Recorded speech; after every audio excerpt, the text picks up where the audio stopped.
வணக்கம். இது சேலம் சுந்தரின் tea. The English Academy welcomes you wholeheartedly. இதெல்லாம் ஏற்கனவே சொல்லிட்டேன். உங்களுக்கு இப்போ சந்தேகம் இருந்துச்சுனாக்கா இந்த எண்ணுக்கு தொடர்பு கொள்ளலாம். இதுக்கு முன்னாடி இதை எல்லாமே நம்ம அழகாக பார்த்துருக்கோம். இதுக்கு முன்னாடி எபிசோடில் 24, 25 பேஜ் நம்பரில் இருக்கிறத பார்த்தேன். இன்னைக்கு பேஜ் நம்பர் 26ல் இருக்கிற சினோனிம்ஸை நம்ம பார்க்கலாம். ஸோ பேஜ் நம்பர் 26ல் இதான் கொடுத்துருக்காங்க. ஒரு பேசேஜ் கொடுத்து அதில் வேர்ட்ஸ்லாம் வந்து italicised அப்படி ஒரு சாட்சி எழுதியிருக்காங்க. அதற்கான வந்து சினோனிம் என்னங்கிறது கீழே பாக்ஸில் கொடுத்துருக்கு. அந்த பாக்ஸ்லேருந்து நீங்கள் எடுத்து எழுதுங்க அப்படின்னு சொல்லியிருக்காங்க. ஸோ நான் இங்கே உங்களுக்கு ஹைலைட் பண்ணியிருக்கிறது தான் அந்த வேர்ட்ஸ். அதுக்கு தான் நம்ம இப்போ வந்து சினோனிம்லாம் பண்ணணும். பார்க்கலாமா? எஸ், பார்க்கலாம். இப்போது டிபேட் என்றால் ஆர்கியூமெண்ட் என்று பொருள், வாக்குவாதம். அடுத்து டேஸ்ட்லெஸ், பிளாண்ட். என்னது இன்னைக்கு ஒன்றுமே டேஸ்டே இல்லைன்னா பிளாண்டாக இருக்குன்னு சொல்லலாம். அடுத்து ஃப்ளேவர்லெஸ், ஃப்ளாட்டாக இருக்குது.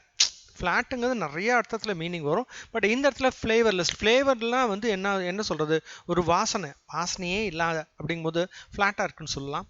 அடுத்து மிஷ்மேஷ் அப்படின்னா ஹாட்ச்பாட்ச்ங்கிறது வந்து என்னென்னா ஒரு மிக்சர், அப்படியே கண்டது கடிதெல்லாம் எடுத்து போட்டு ஒரு நல்ல கசக்கி ஓரளவுக்கு ஈரப்பதத்தோடு இருக்கிறது தான் வந்து மிஷ்மேஷ்னு சொல்லுவாங்க. அடுத்து உங்களுக்கு தெரியும் அட்வைஸ்னாக்கா இன்ஸ்ட்ரக்டட் என்று சொல்லலாம். அதுக்கடுத்து ஃபார்வர்ட் டுங்கிறது ஆன்டிசிபேட், எதிர்பார்த்தல். ஸோ இங்கே வந்து you may look forward to இங்கே தான் வந்திருக்கணும். ஆக்சுவலாக உங்களுக்கு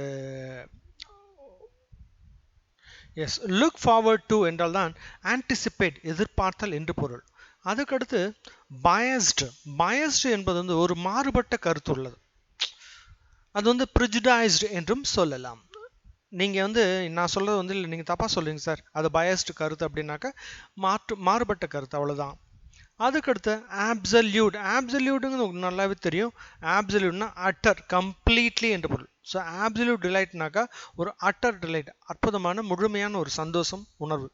கிறிஸ்பி, நல்ல நொறுக்கலாக இருக்கிறது தான். நம்ம சொல்லலாம் தட்டோட செட்டில் போய் வாங்கும்போது நொறுக்கல் போடுங்க, கிறிஸ்பியாக இருக்கணும் அப்படிங்கிறது அதுதான். கிரன்ச்சி, கிறிஸ்பிக்கு மீனிங் கிரன்ச்சி. அடுத்து மஷி அப்படின்னா இது வந்து மெலான்ஸ் அப்படின்னு ஒரு வித்தியாசமான ஆங்கில வார்த்தை. இது மெலான்ஸ் என்றால் பலதரப்பட்ட அப்படிங்கிற ஒரு அர்த்தம். மஷி மிக்சர் ஆஃப் பொட்டேட்டோஸ், டிஃப்ரெண்ட் சைஸில் பொட்டேட்டோஸ் போட்டு நல்லா ஸ்மாஷ் பண்ணியிருப்பாங்க, அதுதான் மஷினாக்கா மெலான்ஸ்.